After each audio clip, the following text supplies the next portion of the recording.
Ladies and gentlemen, let us resume the evening. The next item on the agenda, if I'm not mistaken, is item number 10, which is page 61. Local Government Ombudsman Annual Review for the current year. To note the contents of the Local Government Ombudsman Annual Review letter for this year. Mr. Weavers, please. Thank you, Chairman. This is the annual, as you've said, the annual review letter from the Local Government Ombudsman. This report was considered by Cabinet on the 2nd of September 2015, where the Cabinet noted the report. The key headlines are no findings of maladministration against the Council and no formal reports being issued. Chairman, I'm happy to take any questions. Do we have any questions for Mr. Weavers? Councillor Hayes, please. There was one complaint that was upheld. In what way was that not maladministration? Chairman, it was the Local Government Ombudsman decided that we had been at fault in how we had acted, but that the way that we acted did not cause any injustice to the complainant, and therefore they did not make a finding of maladministration. Thank you, Mr. Weavers. I have one question. I note that in the final paragraph of Dr. Martin's letter, the Local Government Ombudsman, where she says the government has recently consulted on a proposal to extend the jurisdiction of the LGO to some town and parish councils. Now, I'd always understood that town and parish councils were exempt from the government ombudsman scheme for the simple reason that you have the annual parish meeting where the electors, should they care to turn up, can hold their local councillors to account. Are you able to elaborate on that, please? Yes, Chairman. Actually, that's not the real reason. The real reason why the Local Government Ombudsman hasn't got jurisdiction over town and parish councils is really purely the numbers right across the country. And the fact that if all of those town and parish councils, I mean, there are hundreds and hundreds of town and parish councils, if they were all within the jurisdiction of the Local Government Ombudsman, they would not potentially be able to cope with the number of complaints that they may, no disrespect to Councillor Barthier here, but they may receive. Now, the proposals to extend the jurisdiction is limited to the, I believe it's to the population of the particular town and parish councils. So it would only be the larger town and parish councils if the government decide to implement the results of the consultation would be subject to the Local Government Ombudsman's jurisdiction. Thank you very much. Any more questions? Can we take that as being noted? Thank you. Item number 11, review of the Council's Ethical Governance Committee. We're required, you can give a sort of brief explanation of each one, thank you. And also to recommend to the Council that they be approved for the inclusion in the Council's policy framework. Thank you, Chairman. I'm just going to do a brief introduction, and then Hayley will take you through the individual policies. Chairman, this is the annual review of our ethical governance policies, and this comes to you every year. The main change that I do want to highlight to you is around what is set out in paragraph 3.6, and that is relation to the fraud sanctions, the benefits fraud sanctions policy.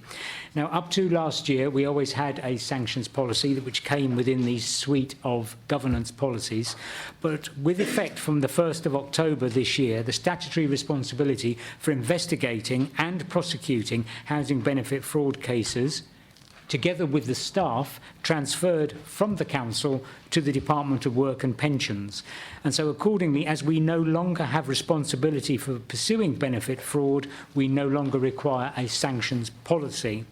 And just to reiterate, all fraud cases in relation to benefit fraud are pursued by the Department of Work and Pensions. And if it's in relation to housing benefit fraud, any recovered monies will be returned to us by the Department of Work and Pensions. So, Chairman, with that, I'd just like to hand over to Hayley to take you through the policies briefly. Please. I shall just do a brief overview of each one, starting with the anti-fraud and corruption policy. Obviously, it's a requirement for the local authority to have a policy to ensure that our resources, our money, our people, everything that we have as an asset is protected. And this is about our approach to preventing fraud and corruption and how we manage any suspected cases. So we do have them reported to us sometimes, I wouldn't say on a very regular basis. So sometimes through various means, whether it's our internal audit process or via a member of the public, they will raise a concern about something they may have seen or heard. And then we will look into that and investigate how that's happened, what's gone on. And our policy sets out how we will do that and how we will manage our anti-fraud and corruption, how we will involve our external agencies such as our external auditors and take on board the advice that they give. It also sets out the responsibilities, so for the senior management team, of the staff, but also of this committee, and how the responsibility for dealing with issues and taking reports of concerns that have been highlighted and then referring those on if necessary. I don't know if you want to do questions on each policy, if there are any as we go through, or do you want me to do each policy and then questions afterwards? I think on balance it might be best to keep each policy discreet. Yep. And just go through each one, please. Thanks. Yep, there's been no changes particularly to the anti-fraud and corruption policy for this year. As I say, we review it on an annual basis and I'm open to any questions on it. Actually, I've got one observation. I noticed that at the top of page 76, the second paragraph refers to the local government ombudsman, HM Customs and Excise and the Inland Revenue. I think we need to amend that. I think that one just needs to be changed. I missed that one. Sorry, Chair. Thanks. Any questions? Thank you very much. We move on to the next one, please, the whistleblowing policy. This follows on really from the anti-fraud and corruption policy. Basically, it's the policy that protects anybody who raises a concern. So obviously for some people, they will be concerned about raising issues, especially if they're internal to the organisation.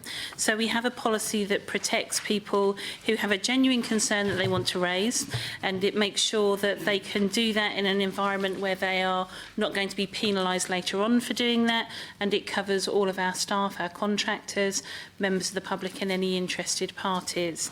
It gives a very defined process for how you can do that, what sort of format that any concerns can be raised in, and identified officers that those concerns can be raised with. And again, there's been no particular changes to the process for this year.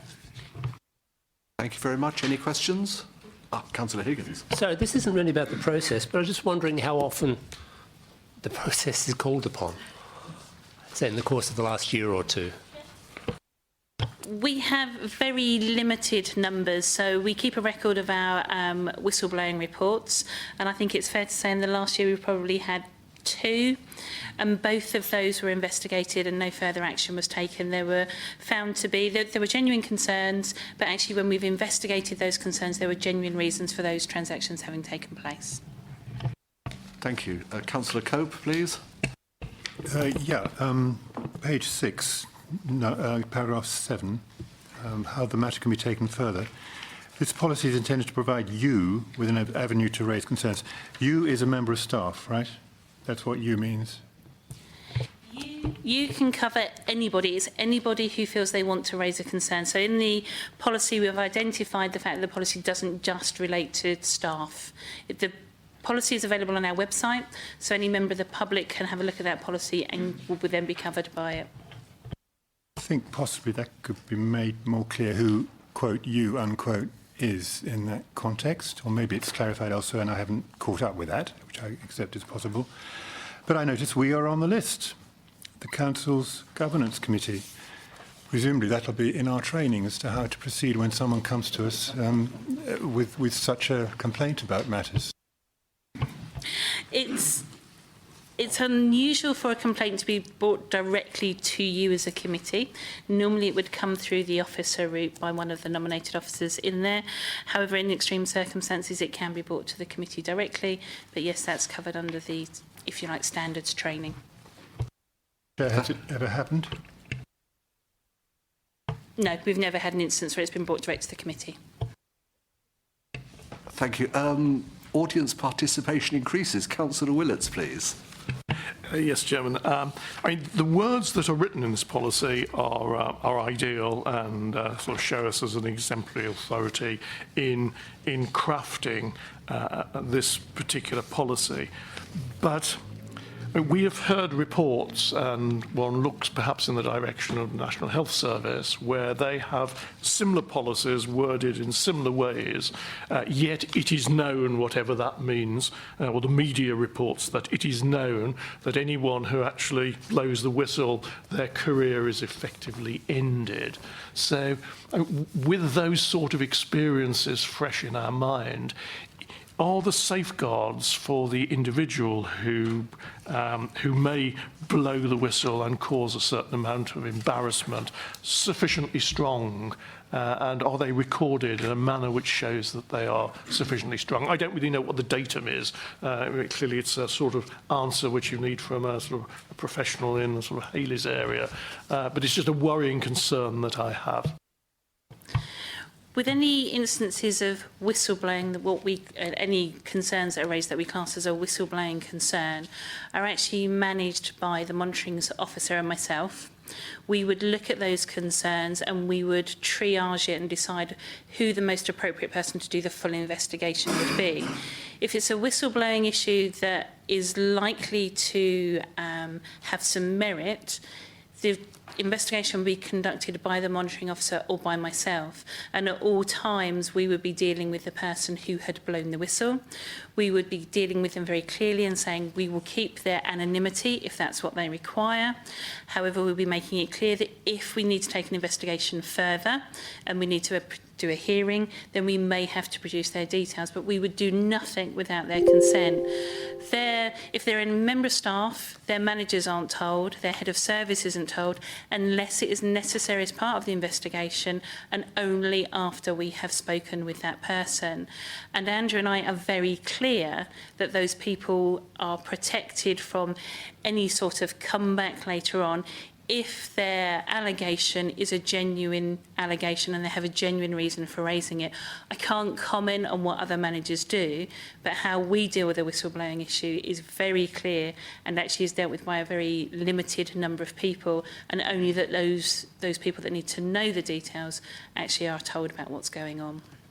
And as a supplementary question, Chairman, we've only had a few whistleblowers, so it's difficult to be statistically correct, but do our staff feel that this policy gives them sufficient protection to encourage them to carry out what they see as their duty to report something about which they're concerned? From my personal experience, I'd say yes. I can only go on the cases that I've dealt with and the people that I've spoken to about it. I've had several instances where people have come to have a chat with me about their concerns. I will always give them a copy of the whistleblowing policy, either electronically or hard copy, and I will explain to them how the process works. If they want to take that forward, they can come and have that conversation with me. And I have to say, I've never had somebody come back and say they are not happy with the process. 9 times out of 10 people will say, yes, I want to deal with it, and I've never had any complaints afterwards. And all of those staff that have raised a concern under the whistleblowing policy are still employed by this authority, if they wish to be. That's reassuring, Chairman. Chairman, could I just add also, just to reassure Councillor Willets, that the policy has also been subject to consultation with Unison as well, and they give the policy its full support. Councillor Arnold, please. Thank you, Chairman. I was momentarily distracted and I wasn't sure if Councillor Higgins has already said this. So if he has, I apologise for repeating it. But on page 86 of the document, page 6 of the code, the policy, 7E is the Council's Governance Committee. the text above it makes clear that that list consists of bodies which are outside the council, which of course the council's governance committee isn't. So something there is not quite right. We are not a contact point outside the council, we are within the council. So that needs to be changed, I think. If what Councillor Higgins was talking about is the rather odd sort of the "you" in the first line there, having skimmed through the document, I find that nearly all of it is, I mean, I agree with him, it is unusual for a council document, but I find that this is addressed to the potential whistleblower almost throughout, which is, as I agree, is a little strange, but I think perhaps not inappropriate. But I think we need to get the Governance Committee out of that list. Absolutely, I will add that elsewhere in the documents. I think it's still an important route. Oh, yes. Obviously, you are responsible for the standards of the conduct of the authority, and you need to be in there. But obviously, I'll take it out of that list. Yeah, right. Thank you. Councillor Cope, please. I really wanted to point out that it was me, Chair, not. I do apologise to both councillors. I'm sure Councillor Higgins would have said it eventually. Thank you. Moving quickly on to the money laundering policy, anti-money laundering. Well, anti-money laundering policy, Exactly. we try not to do money laundering at all. So we have a duty to have an anti-money laundering policy. So we make sure that people are aware that there are limits to the amount of cash that can actually be handled by members of staff, and what they should do if they have any concerns, and actually what sort of scenarios they should be raising concerns in, because obviously that's an area where some people just would automatically go ahead with a transaction and may not think about how they should be disclosing that or any issues that should be arising from it. We have a requirement to appoint a money laundering reporting officer, who is actually the monitoring officer, so he has a duty to report any issues if they are raised. And as I say, it sets out the circumstances where suspicions should be reported, and I think it would be fair to say that we had no suspicions raised in the last year. Do we have any questions, please? Actually, I've just got a couple of small ones.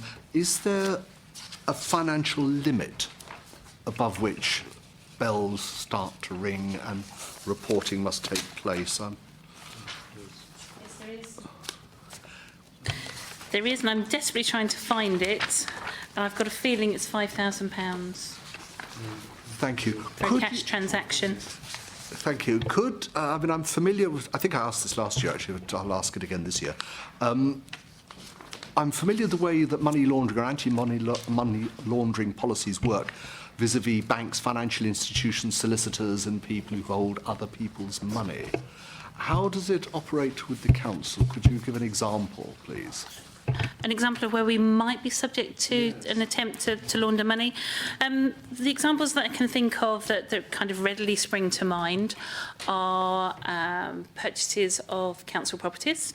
So when someone purchases their council house and how they pay for that transaction. So our officers are well trained in making sure that the payment for a purchase is what we would normally expect to see if there's large cash transactions going through.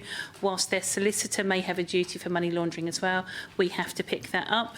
It could be someone in this day and age with very large rent arrears wanting to pay it all off in cash or overpaying their rent account. And a way of money laundering would be to overpay your rent account and then claim that back as a refund. £5,000 rent arrears? Well, hopefully we wouldn't get to that, but more likely the overpayment. Chairman, So someone made an overpayment, they forgive can me pay that. intervening, but perhaps we shouldn't be asking Hayley to go through a list of how it might be done in a session of this committee that's being recorded for publication on the council's website. It suddenly occurs to me that it's highly inappropriate. Be in the policy. Councillor Arnold, I beg to disagree with you. I think the chances of this actually being used for nefarious purposes are pretty slim, to say the least. I think most criminals would have worked out how to have done this. Yes. Well, yes, they'd have turned off by now, and I think they'd have worked out ways around the system. Okay, thank you very much. With that, we'll move on to the code practice on covert surveillance.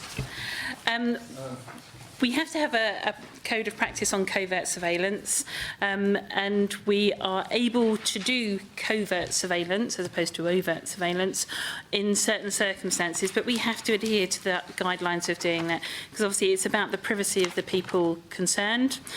We have to make sure that we do it in such a way that it is not intrusive, that we actually have grounds for granting an authorisation, that we have the proper authorisations in place for it, and that we make sure that everything is fully documented. I won't go into huge details on the differences on the covert and the overt surveillance, but we do have to have magistrates' approval in certain circumstances, but to be able to do that, we have to have a policy in place. There hasn't been any changes to the policy really this year. The process is still the same, and again, I don't think we've had any instances in the last year. Thank you. Any questions? Thank you. The next one is corporate information security policy. Please. Information is a huge part of a local authority or any organisation these days, and actually is a very valuable commodity and asset. It's also something that is highly regulated about how we manage information. As a local authority, we store a lot of it about various different things and people and assets and responsibilities. So we have to have a policy to make sure that we securely manage that information rather than allowing it to be available freely for use by anybody. We have to have a policy that says how we will control information, the acceptable use of that information, and have local policies and procedures in place. So, for example, it's about not selling information that we have access to. It's about making sure that people are accountable for the information. Information is transferred in such a manner that it's protected. In this day and age of digital working, where items are emailed between organisations, between officers, either inside and outside of the organisation, we have to have a very clear policy on how that is managed and also how our hard data is stored. Again, there's been no changes to the policy for this year. With regards to breaches of the policy, there has been no breaches by Colchester Borough Council of the policy. There have been a couple of instances where our suppliers have inadvertently mishandled some of our information. They have been reported to the Information Commissioner and no further action has been taken on them. Any questions, please? Councillor Cope, please. Do you publish statistics on the number of Freedom of Information Act requests we have? Those statistics are all on our website. So, yeah, we have a Freedom of Information Officer, a Data Information Officer who deals with all of those requests, and all of the responses to all the requests are published on our website as well. Thank you. Any further questions? All right, we move on to the data protection policy. That follows on from, obviously, the information security policy. It's a very specific one to do with the principles of the Data Protection Act 1988 and our requirements to comply with that. And it just very clearly sets out what we are required to do, the principles that we are required to adhere to, and the roles and responsibilities for complying with those data protection issues. And there's been no changes again to the policy this year. Any questions? Yeah. Oh, actually, Councillor Bhatia, please.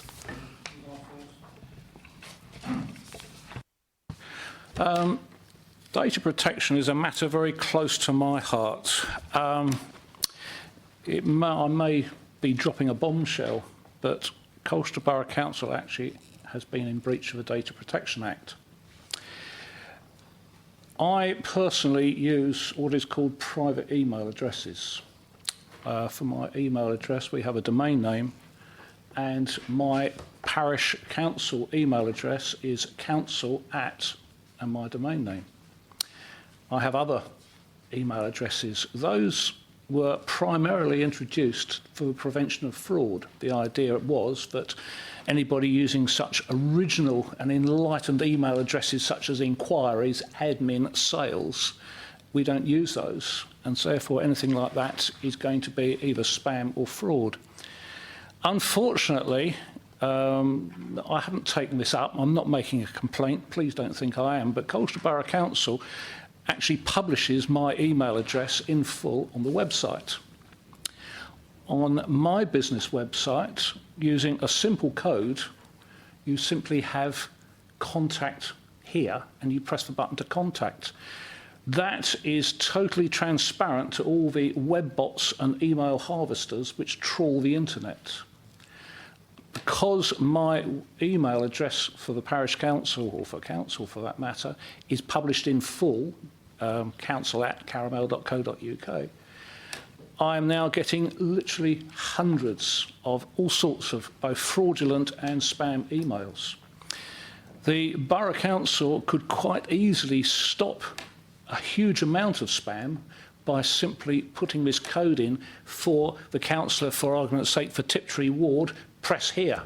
For the councillor for Fordham and Stour, press here, rather than actually publishing their email address, because people are employed who sit at home, you see the adverts, do you want to earn so many pounds per hour working from home? Do you have a computer? Yeah, what do? They trawl through and they pick up email addresses and they sell them. And I really do believe, I've been meaning to try and find the right person for some years, but to ask Colchester Borough Council and others to say, please, on your website, don't just have mail to Joe Bloggs at Colchester Dove, whatever it is, have a press here to contact your councillor. And that would save an awful lot of spam harvesting, and it also makes you not breach the Data Protection Act, because we actually have prosecuted through the Data Protection Registrar. We actually filed our, just for interest, at a trade exhibition, a private email address at the trade exhibition, and we then started getting email from a number of companies, and it was found that the exhibition organisers were in breach by publishing our private email address. If you publish an email address blatantly on your letterheading and that sort of thing, that's in the public domain. By having a private email address which you keep just for one person or one organisation, that comes under the remit of the Data Protection Registrar. Thank you very much. Which one of you two will answer this question? Andrew, please.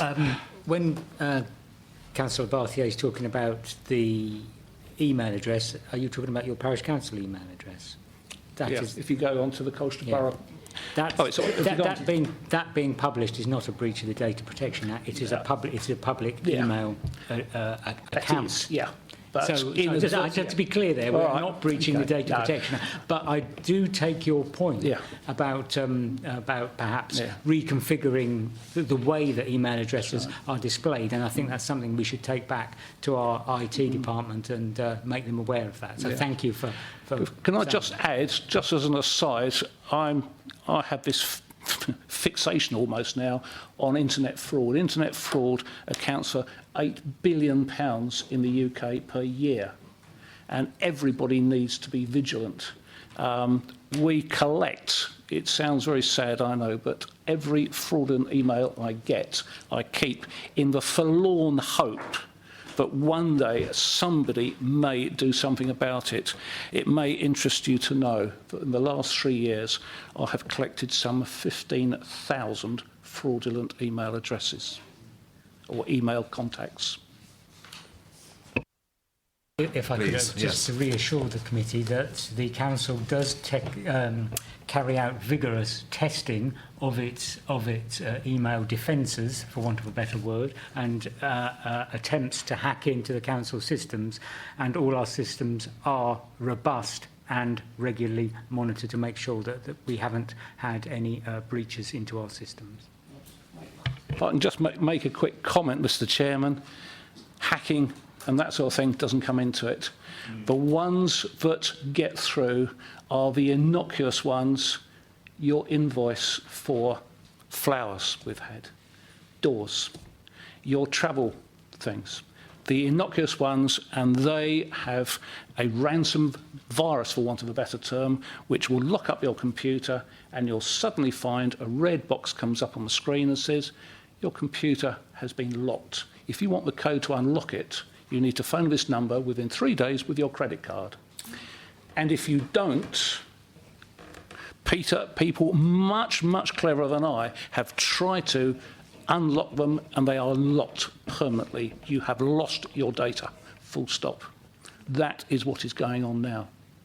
So please be aware. Hacking into the system is, it's a bit like bank robbers. It doesn't happen now. It's the innocuous email that slides in, usually for £30 or £40, so it's nothing big. And the secretary or whoever sees, oh, this needs to be paid or it's overdue, that gets slid in. Oh, we better quickly pay that. Open this. You'll open it and say, well, I can't make head or tail of this. 2 weeks down the line, when you've forgotten about it, bang, the system's locked out. Thank you, Councillor Bartier. Chairman, at the risk, I don't want to extend this any further, but just to give the members reassurance that we have adequate defences to defend ourselves against, and I'm not going to tell you what they are, against these sorts of emails and attacks. So the council system, the borough council system, I can assure you, is secure. I'm very glad to hear it. Thank you. Councillor Willits, please.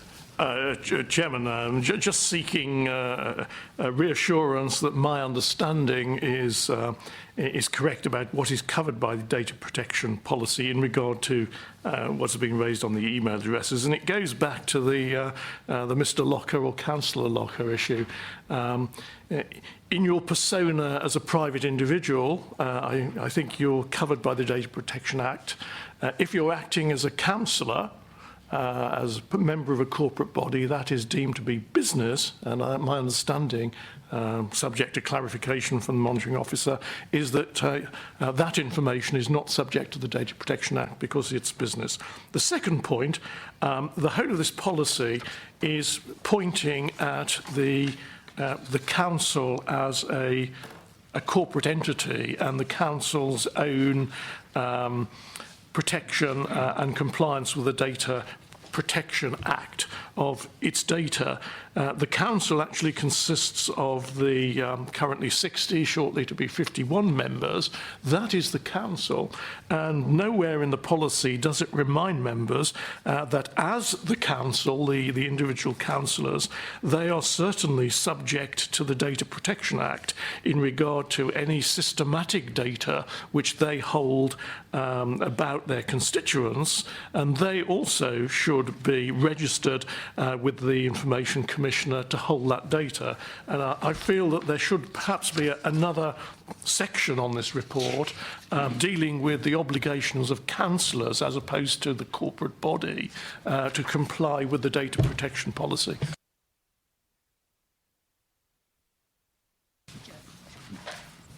Hayley, do you want to come back?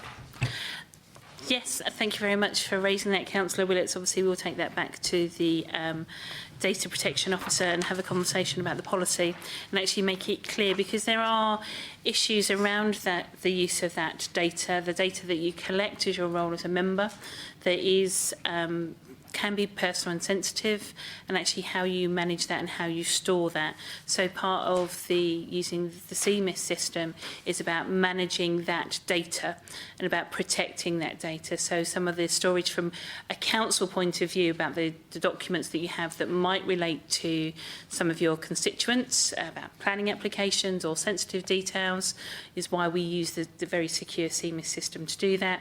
In your own personal lives, or sorry, as your lives as ward councillors, you'll be dealing directly with members of the public. You have the same obligations to look after their data, so I'll make sure that's included in the policy. Chairman, could I just add that for all new members, we give advice to them on their responsibilities in relation to the management of personal data, and that the need for them to register with the Information Commissioner. But I agree with what Councillor Willett said. I think we should take that part of that bit of the information and build it into the data protection policy. So I agree with what Councillor Cope, please. Sorry, were you... Councillor Higgins, then, please. No, it's just the other side of the coin, really. Because a few people have mentioned this to me, not particularly in relation to the council, but to public bodies and things like banks. What they've said, essentially, is that often when you go to apply for something, you run into a clerk that asks you a whole string of questions, and it's not clear why they need to know the answers to these questions. And when it's challenged, they just say, it's just my job. I'm told I have to ask you all these questions, and you must give the answers before you can go to the next stage. So it's collecting information where the body does not need to know that information in order to deal with the request or the business at hand. So is the council mindful of this, or does it routinely get people to ask all sorts of questions every time somebody comes in and asks about something, which is basically the gist of the complaint? With regards to our information policies, that's one of the issues we have to consider. It's about proportionality of the information that we hold. So the policy is very clear. We should only be holding information that we need to use to be able to manage our business, and we should not be holding it for any longer than is necessary to manage that business. There are limits on information storage. So there are timescales when items have to be destroyed by, how long we can keep items for, depending on the nature of the issue we're dealing with, but we are very mindful that actually the information that we gather should be proportionate to the business that we're trying to conduct, and we shouldn't be gathering and storing information that is superfluous to our requirements. Thank you. Councillor Cope, do you want to ask a question? Yes, it's a very general question. Do you find in practice that there is a conflict between the workings of the Freedom of Information Act and Data Protection Act? Has it ever happened that there's a conflict there? Or do you have a rule of thumb that enables you to distinguish between the two sets of criteria? It's always a difficult issue. Obviously, it was part of my role.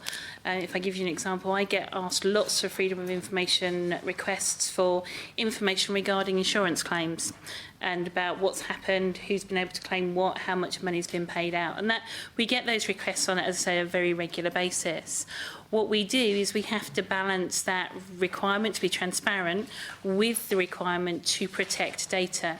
So we will provide data under the Freedom of Information request, but we will anonymise that data. So I will take out anything that could actually link that piece of information back to a particular claim.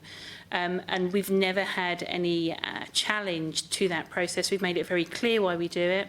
Under the Freedom of Information Act, there are circumstances where we are able to say that we can't provide information for various reasons, one of those being about protecting personal details and data. So there is always that kind of conflict between the two, but we manage that on an individual basis with each request that comes in, and we will look to see what data has been requested and what we can actually do to provide the assistance that is required under the FOI. Very helpful, Chair. Thank you. Thank you. Councillor Arnold, please. Chairman, the phrase that Mr. Weaver's just used about we remind all new members of or we tell all new members about their obligations under the Data Protection Act has triggered the memory of a discussion that we had during the break. And I wonder if it would be appropriate, once that section has been revised, as Councillor Higgins suggested, and it was agreed, that all members ought to have their attention drawn to their obligations under that section, just in case there are members who are not new members who don't know or have forgotten what their obligations are. Thank you, Councillor Arnold. Councillor Willits, please. I'm registered.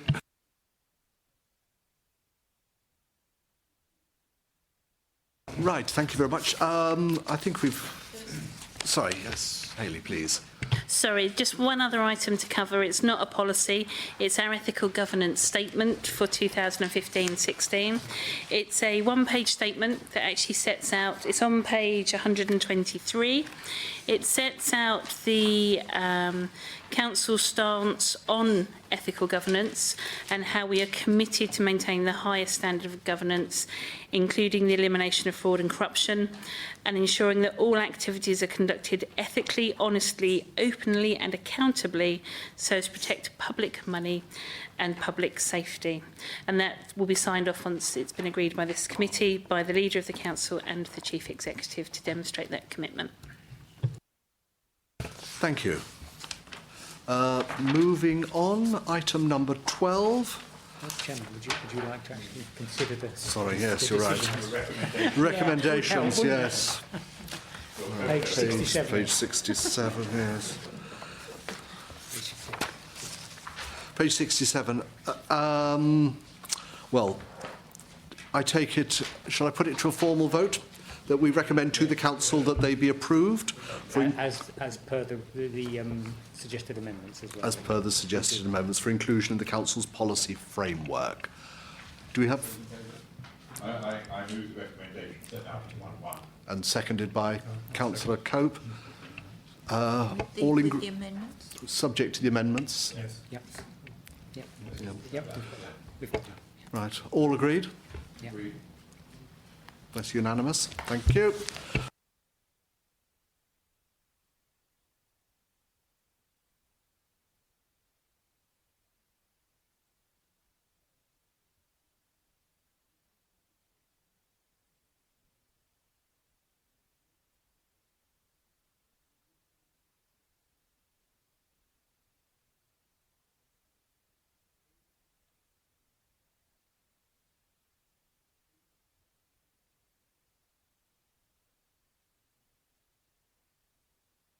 Over to you, Mr. Weavers. Thank you, Chairman. This is the annual monitoring report, for want of a better description, of the Code of Conduct. You will see I have put in the report to paragraph 2, given all the relevant background to it, how we got here. Don't intend to go through all of that. So paragraph 3, when we come on to the review of the Code of Conduct, broadly it appears to be working okay. We don't appear to have received any particular issues in relation to its use. And I mention at paragraph 3.4, with the introduction of the Council's new CMIS system, the Register of Members' Interest has been improved in line with the Government's transparency agenda, so that all councillors' information is in one place on the website, which seems to be working really well. I touch on training on paragraph 3.5. We've already dealt with that earlier. Paragraph 3.6 is a development in relation to the Code of Conduct, in that the first prosecution in the country has now been brought by the police under the Localism Act 2011 in relation to a councillor in Dorset who had failed to declare a disclosable pecuniary interest. Because if you remember, if you fail to disclose or register and disclose a disclosable pecuniary interest, that is a criminal offence. And so he failed to do that at a meeting that he was attending at a council in Dorset, and he was reported to the police, and it ended up with him being given a 6-month conditional discharge in order to pay costs. So unfortunately that councillor has received a criminal record for not following the requirements of the regulations in relation to disclosable pecuniary interests. If you want to know a bit more about that case, I can give it to you. Paragraph 4 talks about the review of the arrangements themselves. The arrangements themselves seem to be okay, seem to be fairly robust. And then we come on to paragraph 5, where I'm talking about a proposed change to the member officer protocol. Now, the member officer protocol has been in the Constitution since around the year 2000, and it hasn't really been reviewed since. And what it does, it sets out to define the respective roles of members and officers and provide some principles governing conduct between the two. So I took the opportunity to have a look and see if we could refresh the protocol by reflecting the terminology that we use 15 years down the line, and also to look at how we do business now. And of course this brings us into the realm of social media, because when the protocol was originally agreed, the use of social media was not so prevalent. Actually, I'm not even sure it was invented into. It might have been. I'm not sure. What I had suggested was bringing the protocol up to date so that the use of social media shouldn't be used to criticise or undermine respect for members and officers, and that both should comply with the council's social media policy at all times. Now, you will have all have received a copy of a letter that Will Quince MP has written to the Secretary of State in relation to this particular suggestion, and the fact that he's saying there that what I'm trying to do was to impugn the fact that the use of social media by members in their private capacity should be within the Code of Conduct. Now, that was not my intention to put that in that way. So I apologise to the committee if that's the impression that's been given, and I'm going to suggest to you a way that we could change it to make it clear exactly what we mean. So if you would mind turning to page 165 and paragraph 10.4 of the Member Officer Protocol. The suggested, well, there's two ways of dealing with this. The first suggestion is you don't agree to change the protocol at all, and that's entirely up to you if you decide that's what you want to do. Or what you could do is what I'm going to suggest. Now, the wording that is written there at the moment does, I admit, give the impression that it's trying to impugn use of social media by members in all their capacity, so in their private as well as their official capacity. So this is my suggestion that perhaps you may care to consider, and it would read as this. So this would be paragraph 10.4. Members, when acting in their official capacity, and officers should not use social media to criticise or undermine respect for the other. Full stop. Then the second paragraph, a sentence, would read, officers must comply with the council's social media policy at all times, and members must comply with the council's social media policy when acting in their official capacity. So making a very clear distinction there that is only in their official capacity. Now, with regard to the officers, it bites in whatever capacity they use social media. So if an officer were to make a uncomplimentary tweet about, let's say about a councillor, they cannot hide behind saying, oh, well, I made this tweet in my private capacity, because the Officer Code of Conduct applies to both capacities. So even if they say something in their private capacity, it can potentially be a disciplinary offence for that officer. So that statement is true for officers, but for members it can only apply in their official capacity. So, Chairman, that is my suggestion to resolve this situation. Do we have any questions? Councillor Hayes, please.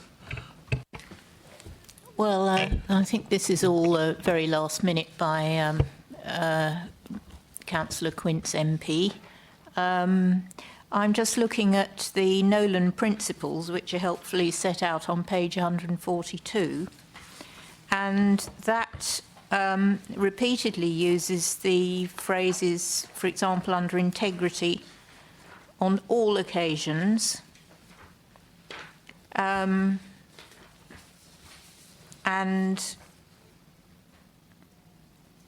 under honesty also on all occasions. So I'm just a bit puzzled that it's suggested that apparently that the Nolan principles are in breach of Article 10 of the European Convention on Human Rights, and I find that rather hard to swallow, frankly. Mr. Weavers, please. I hear exactly what Councillor Hayes is saying there. The issue for us is, irrespective of what the Nolan Principles say, the Localism Act makes it very, very clear that the code of conduct only applies to councillors in their official capacity. And therefore, we can only go by what that particular piece of primary legislation says. In that case, I venture to suggest that the suggested changes are otiose because the whole code of conduct is implicitly subject to that limitation.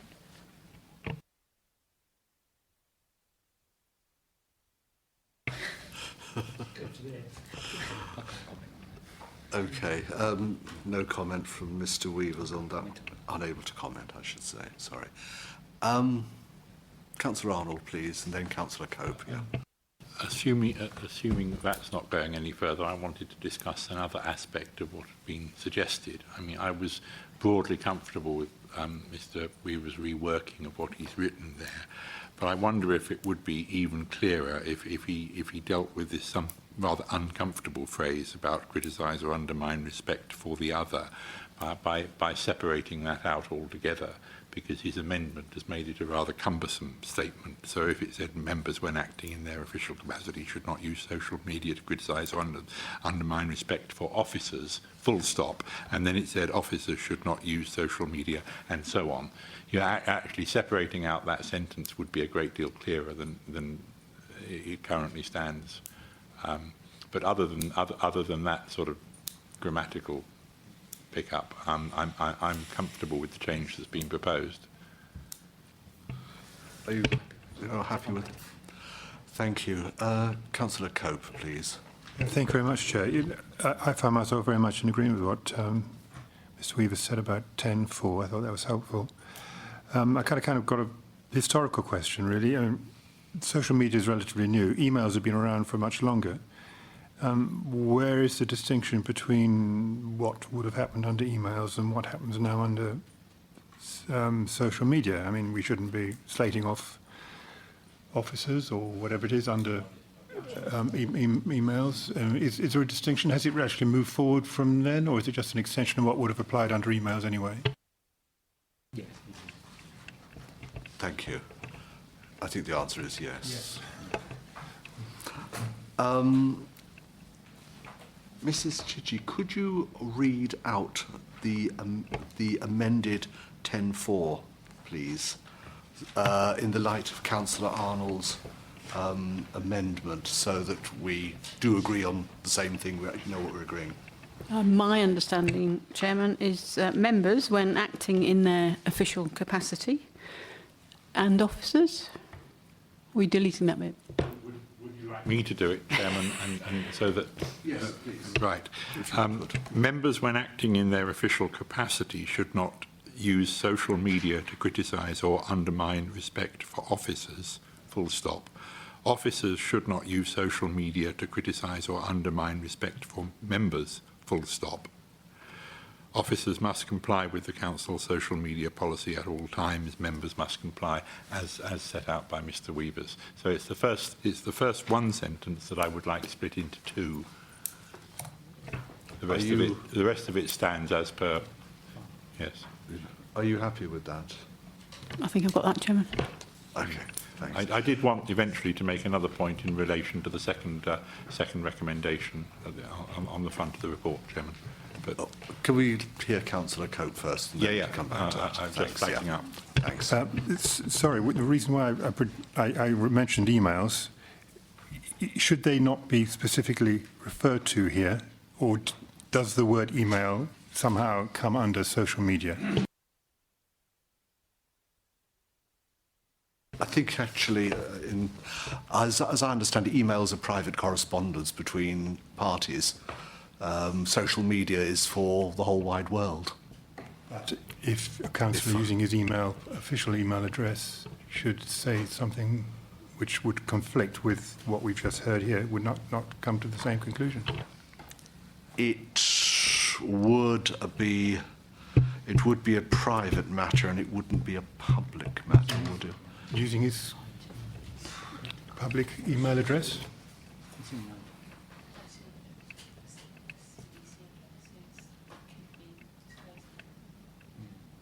Sorry. Are you able to formulate your Chairman, thoughts on this? Hayley and I were just trying to recall the use of the colchester.gov.uk email address is governed by a separate protocol which you've all signed, and any breach of that is dealt with under that rather than under here. Councillor Arnold, please. Yes, Chairman. 1.2 on page 125 of page 125. The second part of that looks a bit like a blank cheque to me, and I would like to understand why it isn't. Because it appears that we are recommending to Council any subsequent amendments in the light of experience, which means that the amendments, you know, we haven't seen them yet, and yet we're agreeing to recommend them to Council, which seems a bit odd to me, unless I've misunderstood something. Did you say 125? Page 125, paragraph 1.2 says to agree to keep the members' code of conduct and the Council's arrangement under annual review and to recommend to Council any subsequent amendments in the light of experience. Now, I'm not clear why we would need to agree to do that, because if amendments were necessary, surely they would be brought here and then we would deal with them as we saw fit. This appears to say that we're actually going to agree to do it and to recommend them to Council, which I think, forgive me, have I misunderstood it, or is it a sort of misdrafting or something? Mr. Weavers, please. Yeah. My respect, Mr. Weavers. No. Okay. What I'm trying to say is you are agreeing to keep the members' code of conduct and the arrangements under annual review, full stop. And perhaps to recommend to Council any, what I'm asking you to do is to recommend to Council any subsequent amendments in the light of experience that basically comes to light at this committee. But if we're not going to make any recommendations, then you're not making any recommendations up to Council. Do you see what I mean? So if you're happy, if you'd like to change it, I'm quite happy. Why don't you just stop it at annual review? Yeah. I'd like to lose it because, frankly, the second bit of it is what any committee or panel does anyway, if it's worth its salt, isn't it? Thank you.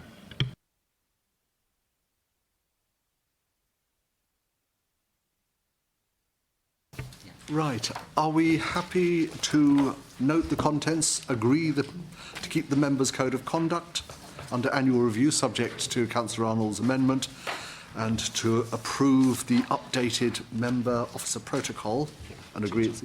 Chairman, just to be clear, and for it to include the amendment that we've all agreed to, Yes. to the wording of paragraph 10.4. Yes. 10.4. Well, we're going to put that... May Well- I please speak? Please. I'm not happy with the amendment. I don't like this sort of amendment on the hoof, and it does seem to me that if we pass that, then we're in conflict with the Nolan principles set out on page 142.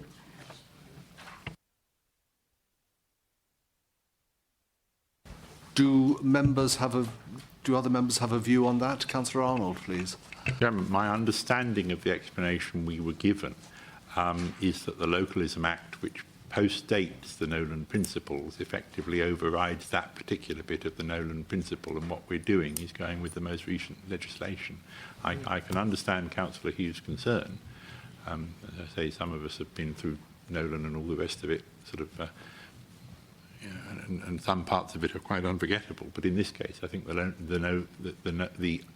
Localism Act has left us no choice. That's why I'm happy to go forward with adopting what's in the document. Please, But as Mr. I say, Weavers. what I believe we're trying to do here is just trying to reiterate what the position is factually. And the factual position is, which is almost, I think, mirrored in that court decision that we looked at as part of the earlier item, that if a councillor tweets something in their official capacity, then it comes within the remit of the Code of Conduct. And what the member officer protocol is trying to do is just to regulate the behaviour between member and officers, and just to make it clear that if members in their official capacity criticise a councillor criticise an officer in a tweet, then it comes within the code of conduct, and that is really a statement of fact, because that is the case of which we have established. So I think you're quite okay by doing this, because you're not trying to do anything outside that the Localism Act envisaged. Any more contributions? Can we have a motion, put it to a formal vote, that this report is accepted, subject to the amendments that have been discussed? Chairman, those amendments being the one we've just discussed and losing the second half of 1.2, I'm happy to propose that we accept what is set out in paragraphs 1.1, 1.2 and 1.3. And do we have a seconder, please? Yeah, Councillor Elliott. Thank you. Put it to the vote. Those in favour, please. That's 1, 2, 3, 4, 5, 6, 7, Chairman. Those against? And 1 against. Thank you.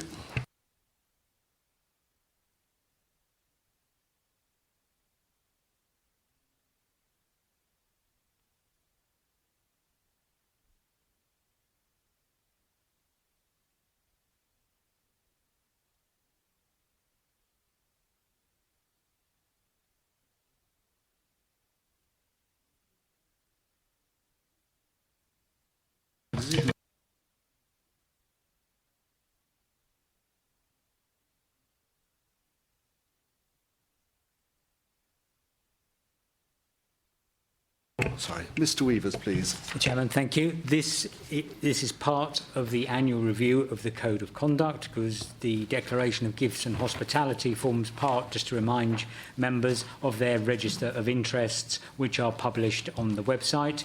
You last looked at this guidance at your meeting last year. The policy hasn't really, the policy hasn't changed. It's just been updated around terminology. So the guidance for members on gifts and hospitality is the same as last year. And the gifts and hospitality policy for officers has just been updated in relation to terminology. Just to remind members that you have to declare register and declare gifts and hospitality of the value of over £50 and above as part of the members' register of interest. Officers, for your information, have to record all gifts and hospitality received in the register, regardless of value, and which is reviewed by myself quarterly. Happy to take any questions, Chairman. Any questions? Councillor Willett, please. I have a sort of a trivial-ish question which has weighed on my mind heavily when it comes to declaring my interests, and that is my relationship with my spouse, who is a member of another authority, a parish council, and who on many occasions has treated me to a dinner or a lunch in excess of £50. You may think that is ultra extravagant, but she's a very generous, she's very generous. And I just wondered, should we include some sort of clause to indicate that within a family this does not apply? Or am I really supposed to declare to the monitoring officer when I'm treated by a member of another authority, namely my wife, to a dinner at Simpson's or so on? Whilst I might have a strange curiosity to know about your domestic arrangements, technically you do not have to register those because they're not made to you in your official capacity. If they are being made to you in your official capacity, so a parish councillor is treating you in your capacity as a borough councillor to a slap-up meal, then yes, you would have to put it in your register of interest, but otherwise, no. Thank you, Councillor Willett. Your conscience is salved now. Councillor Arnold, then followed by Councillor Cope. Chairman, please. with a somewhat heavy heart, I'm looking at the second bullet of 5.3. All members of this council, for as long as I can remember, have been fortunate to receive invitations to civic nights at from various organisations within the town. I can't think of any outside the town as opposed to the borough. Now, that's something that goes to every member of the council, and it's done completely openly. And there is a value attached, because sometimes there's a theatre ticket attached. Does this mean that members should be declaring every time they accept an invitation to go to a civic night? Mr. Weavers, please. It would depend on the value, technically. So you only have to declare anything in excess of £50. So if it's not in excess of £50, you wouldn't declare it anyway. If it was in excess of £50, if it's like Councillor Willett's slap-up meal, then you would want to declare it. If it's a gift to the mayor or to the council itself, then that is dealt with separately in a book that is kept by the mayor. Right. So it would be up to the member to judge whether, say, on a receipt of what I'm thinking. I don't, off the top of my head, know what the price of the tickets is at the Mercury. But if they were £22 each, and a pair of or a husband and wife, one of whom was a councillor, got an invitation to civic night, that would be £44. So it just doesn't apply to the other half. That does leave a considerably greater margin for the cost of the hospitality. Right, but it does apply. It's the answer to the question, if it goes above £50. Thank you. You want your seats up, Thank you, Councillor Arnold. Councillor Cope, and well, do you want, Councillor Hayes, do you want to? It was just, I find that last answer rather puzzling because of paragraph 4.1, which talks about a gift offered to them or to an immediate relative, which I would have thought covers Councillor Arnold's pair of tickets.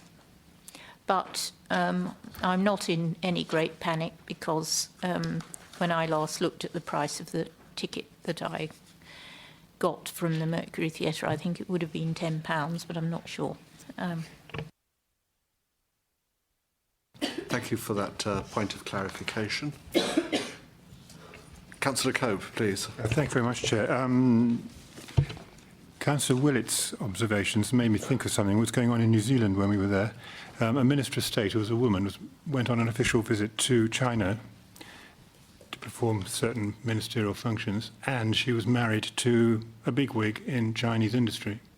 And why not have a supper with her husband while she was over there? And it got into the press as a great big conflict of interest, and it ran and ran. So it's about perception, but your own observations, Mr. Weavers, about it being in the official capacity probably covers it. But it did make me think of that incident in New Zealand. Thank you very much for that anecdote, I suppose, really. Councillor Arnold, please. I need to go back, and I take Councillor Hayes' point about the conflict in 4.1 with the answer Mr. Weavers gave. Because 4.1 is sorry, is it 4.1? Yes. Yeah, 4.1 is actually saying immediate relative of the member.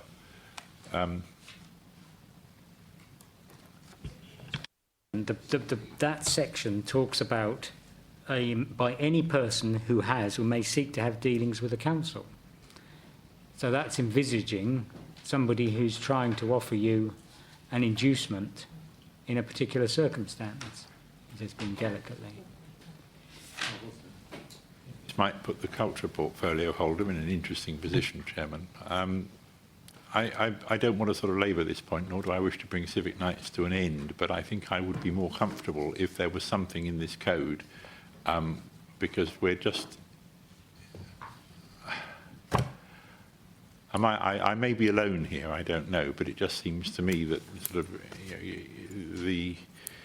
I am uncomfortable here in dealing with this on the hoof, actually. Chairman, I think what Councillor Arnold is saying, then you would like for us to consider putting in something here just to make it clear and that this doesn't apply to Yeah, I don't really want, no, I don't want to do this on the hoof, actually. No, it's something we need to think about. It is. Could we, could you leave it with us and we'll give it consideration and bring the policy back? Perhaps it would be better for you to defer the item and we'll bring the policy back after we can give it a bit of consideration, To the next meeting? if you so wish. But I ask that it comes to the meeting after next, Chairman, because I won't be at the next meeting. I'm sure my substitute could deal with it, but I'd be quite interested to see it, if that wouldn't actually cause a problem. If you so wish, yes, that's Yeah, fine. I have that's no fine. problem with that. Next item on the agenda.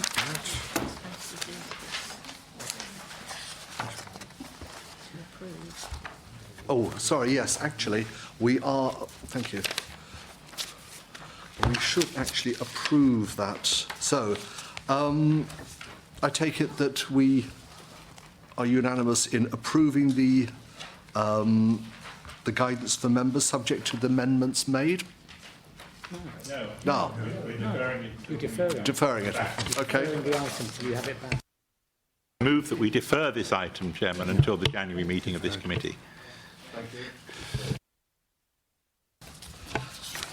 Right, the next item is item, if I'm not mistaken, 14 on page 181, a review of the local code of corporate governance. To review the updated local code of corporate governance for the current year and to recommend to council that it be approved for inclusion in the council's policy framework. Mr. Weavers, please. Oh, no? Hayley, please. Just to give you a slight break from Mr. Weaver's voice, just to give you a bit of a rest. We have a responsibility to produce a local code of corporate governance under the guidance Delivering Good Governance in Local Authorities. This was issued in 2007 and updated in December 2012. For those of you who've sat through my annual governance statement sessions, you'll also know that I refer to the local code of corporate governance in that, and part of the annual governance review that I undertake is ensuring that we are complying with the 6 principles that are set out in the code. So very briefly, the 6 principles cover the items that is felt are particularly of concern for corporate governance. So principle 1 is focusing on the purpose of the council and outcomes for the community. Principle 2 is members and officers working together to achieve a common purpose. Principle 3 is promoting values and demonstrating values of good governance through standards of conduct and behaviour, hence all the policies that you've been looking at tonight. Principle 4 is taking informed and transparent decisions. Principle 5 is developing the capacity and capability of members and officers to be effective. And Principle 6, which is engaging with local people to ensure robust public accountability. So they're quite wordy principles, and what we do under the local code is to actually highlight for you all of the actions that we undertake as a local authority and all the policies and procedures that we have that actually demonstrate and endorse our compliance with those principles. You'll be pleased to know that I don't propose to go through each principle one by one and talk about all of the actions that we do under those. I'm sure you've got other things that you wish to be doing tonight. Hence, but apart from saying that they're all set out for you, if you would like to go through them, I'm happy to discuss them in detail if you want to at a later date. There have been no major changes to our processes as a local authority with regards to our governance policies and procedures in the last year. We have updated the work that's been undertaken and highlighted some of the new initiatives that are being brought into the organisation that demonstrate our continuing compliance with these principles. For example, the community budgets that have been introduced this year, the Borough Investment for All initiatives that are coming on board, all of those items have been highlighted. Leaders listening sessions, I'm sure you've all seen my emails to you about the leaders listening sessions. All of those are part of our principles of engaging with our community and open and transparent decision making. So really, it's any questions? Do we have any questions, please? Or have members taken Hayley's none too subtle hint?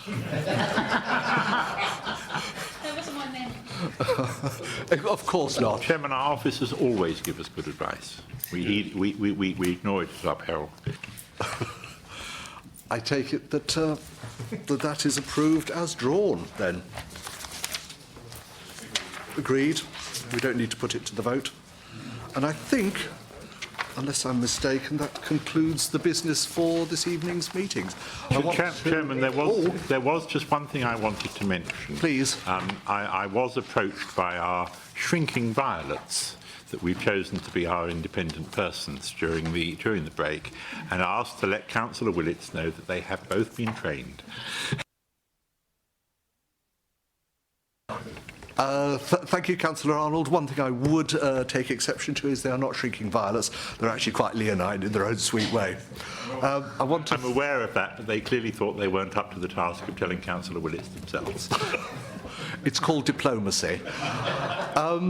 I want to thank Councillor Bartier, Barbara, Sarah for turning up and for your contribution to this meeting.